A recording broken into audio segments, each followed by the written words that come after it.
Hey everyone, James here from TDB, bringing you another Inbetweenisode. Today's Inbetweenisode is going to be a little different. I had an idea of what to do for a Inbetweenisode, and that was just to comment on some Reddit stuff and kind of give my take on it, and not even necessarily directly addressing the thread or answering the question, but kind of just sort of using it as a starting board to kind of share some thoughts and stuff like that. I have not been terribly involved in the Puer scene, just the community and stuff like that over the past year or so.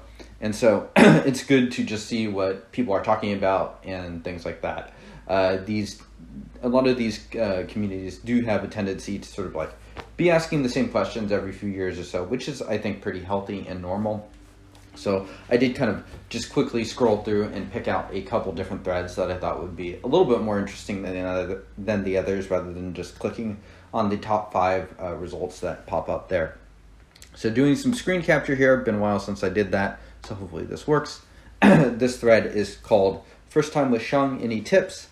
So this is my first Sheng. It's a Crimson Lotus Sheng. He's used to show, or they are used to show. I made a simple infusion with a cup and a strainer, watch the show 10 seconds, and then make 3 consecutive infusions at 100 Celsius for 90 seconds. Okay, any difference with Sheng in minutes or temperature? Okay, yeah, I mean, this one is kind of interesting because this person is basically trying raw puer for the first time. I think the important thing for this person would be to not overread into this situation.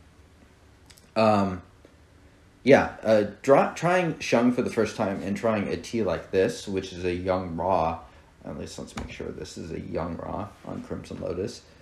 519, dark day.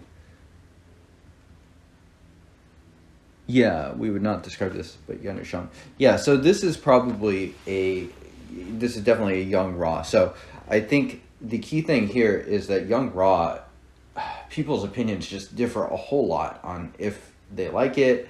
A lot depends on how you brew it as well. So I think this person should definitely try brewing it a couple different ways.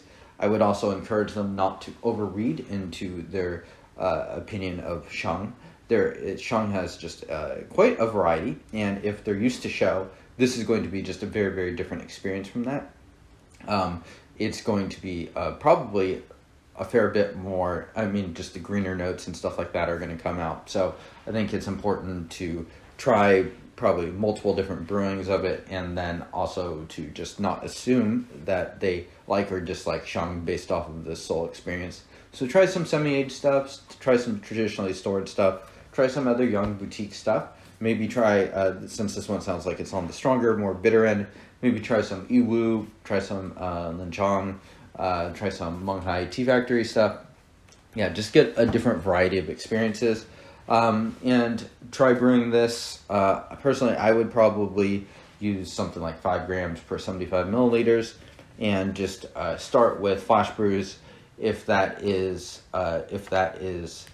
too strong, then maybe use a little bit less leaf. If it's too weak, lean on it a little bit more just in terms of steep time. I would just use straight boiling for this. So it sounds like that's what they're doing. They're probably brewing it a little bit longer than I would at 90 seconds and 3 minutes, but it kind of does depend on the amount of leaf you are using there. Okay, so what do we have next? Puer culture in China. Okay. Been curious about the popularity of Puer in China and how it differs from the West. I'm sure we've all seen the videos from various Western-facing vendors where they go to large tea markets in Kunming or Puer City, or pictures of dye shops you can visit, but I'm more interested in learning about how a moderate fan of Puer living in, say, Beijing would go about buying and consuming Puer. Is there more availability for factory tea in our productions that don't make it out West? Is boutique Puer as popular as the West? Are Western-facing vendors purchased from in China? The U.S. at least, it is extremely rare to find a shop that sells Puer at all. Do a wide variety of stores carry Puer? Where would the average person purchase Puer from? Taobao. The U.S. tea drinking culture is, of course, a smaller scale than these, but I'd say – most people here haven't heard of Puer at all. Is there a wider popularity? Okay, so I think the first thing to note would be Pu'er is not the most common brew in China either, and certainly not Beijing. I tried to avoid reading the comments here, but I saw some people correctly commenting that the Pu'er is definitely more consumed in the South. That's definitely true. There's a reason why a lot of this stuff originally came from Hong Kong at a certain point, and then kind of through Taiwan via Hong Kong post 97 after the handover happened. So definitely something that's consumed by a lot of Cantonese speakers and people just from the South. My family has that same sort of heritage. A lot of immigrants, especially those that have come over for a number of years, such as my grandparents and great-grandparents, kind of have that lineage and stuff like that. So it's a sort of community that is a little bit more disproportionately represented as far as like the immigrant Chinese communities. That, of course, is changing. We have a lot of Chinese immigrants coming over, or people coming over on green cards and stuff like that from other places in China. But historically speaking, there's been a lot of Southern Chinese that have come over, which I think is one reason why you might assume, just judging from like a Chinatown or something like that, that Pu'er is a little bit of a bigger thing. By far the biggest type of tea that is consumed in China, and it's not even close, is green tea. You go to Fujian or something like that, you might get a little bit more oolong, but green tea is very, very dominant. That's not something you would necessarily capture from looking at our tea, certainly not our Pu'er. So it's definitely very much a specialty thing there. And in a place like Beijing, too, where the taste would definitely run towards even more heavily, I think, than just like the median person in China towards probably green tea. So is there more availability for factory tea or production that don't make it out west? Definitely. Yeah, it's hard to say what scale. Is it as popular as the West? I don't know. Those things are really hard to judge without being sort of on the ground. And China is just 1.3 billion people, so you select different subsections of it and you're just going to get very different answers. Some people in China probably only they've heard of Pu'er in name only, and they haven't really consumed it. It's something that's really only consumed, I think, regularly by people in the South. Dim sum would be a pretty regular consumption thing, but that's of course a regional type thing too. And of course in Yunnan and stuff like that, you would consume it probably a little bit closer in a much greener form, but I suspect that's changing too. It's extremely rare to find a shop that sells Pu'er in the U.S. Do a wide variety of stores carry Pu'er? I'm not sure. Yeah, the average person, they probably would utilize some online shopping too. If you're in a big place like Beijing has a big market, so I'm sure you do have access to in-person Pu'er too. Pu'er is probably more popular in China, but I think it's important to not overstate that and assume that everyone is aging cakes or something like that. I think it's probably still incredibly rare to even find fairly rare to find Pu'er drinkers, and certainly probably even rarer to find people that are drinking it on a serious level. All right, ripe Pu'er recommendations.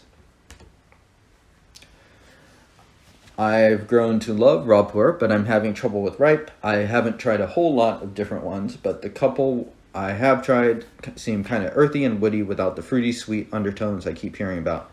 I don't mind the ones I've had, but I feel like I'm missing out. Any suggestions on the flavors to look for and or good ripe Pu'ers that you like?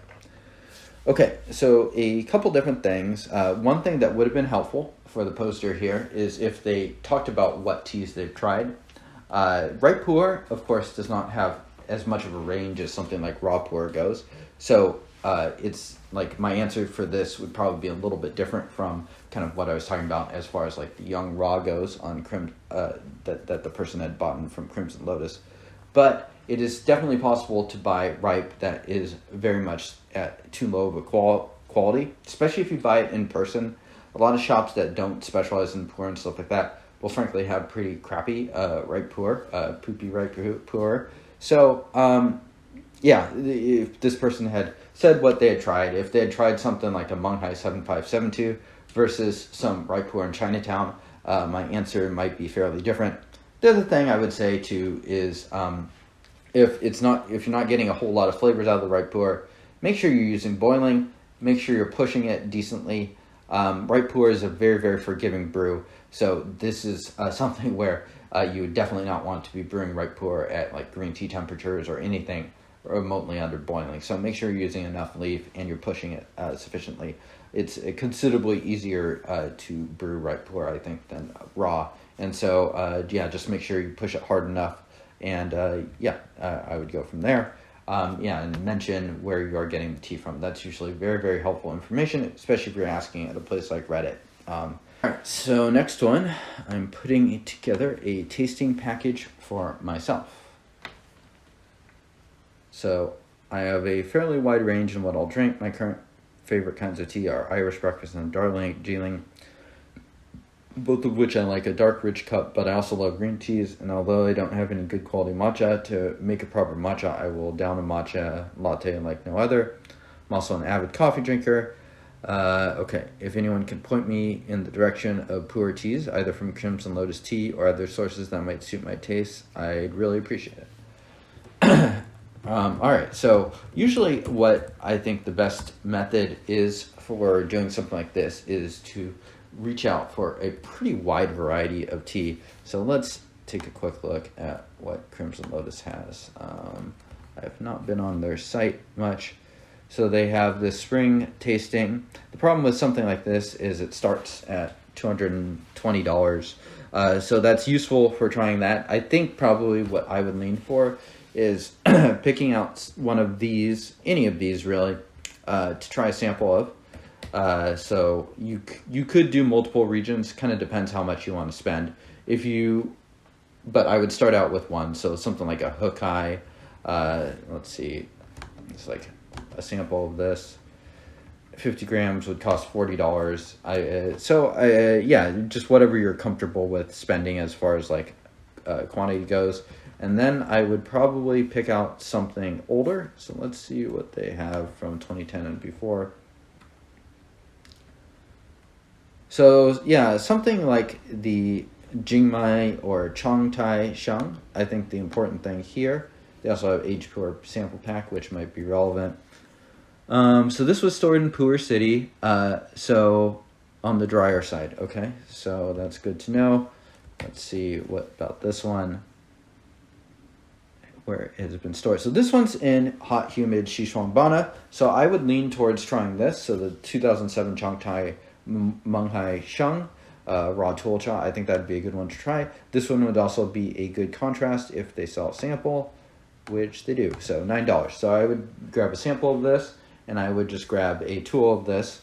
So that is something like $34 here.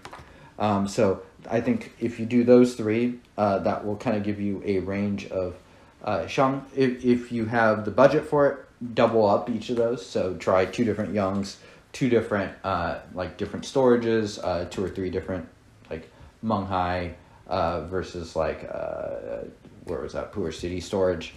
And then ripe wise, I tried to pick something pretty standard. So let's see. What is dark depths exactly?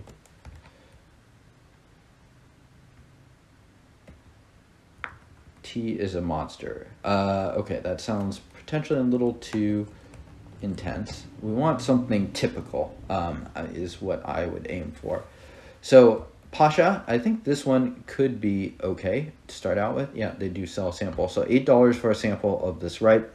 I would go for something like this. The reason being, Pasha is a mountain in that sort of Menghai County area.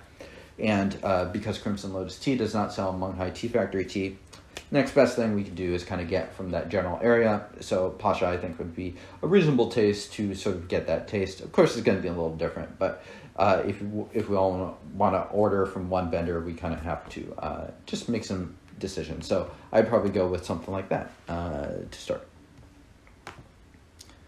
All right, and last one I have on the docket. Sample versus cake taste, another new post. Thanks for the suggestion. I ordered about 10 samples Sheng from YTT to try and get Puer So while I wait, there's wondering if there's any flavor drop off from a sample, mainly if it's significant enough to influence the taste of the tea. Positive or negative, I'd assume like with coffee, it's better to grind the beans, break the cake just before brewing for the optimal taste. Actually, it's a little more split on that last thing. Some people like to break up the cake a week or two beforehand. Some people like to warm it up. So there are different thoughts there. I don't know if you're going to do much besides just sort of chip away at the margins with any of that stuff. So I'm not going to say I have a strong opinion there. With samples, I think for the most part, just don't wait too long on them. There's going to be a decent difference in it if, for instance, you have a sample that's 5 years old versus something that's very fresh. Another thing to keep in mind also is that sometimes vendors will pre-make the samples. So some samples you could get might have been made a couple of years ago, maybe even longer. So that's another thing that you could potentially ask your vendor about. If you're ordering from white tea, those are probably pretty fresh, especially if you're ordering from the past year.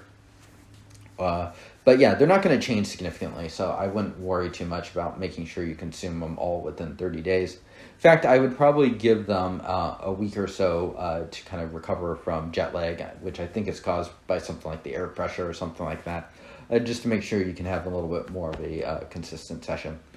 All right, so that wraps up the different Reddit takes. I was going to call it Reddit hot takes, but I don't think my takes are very flaming.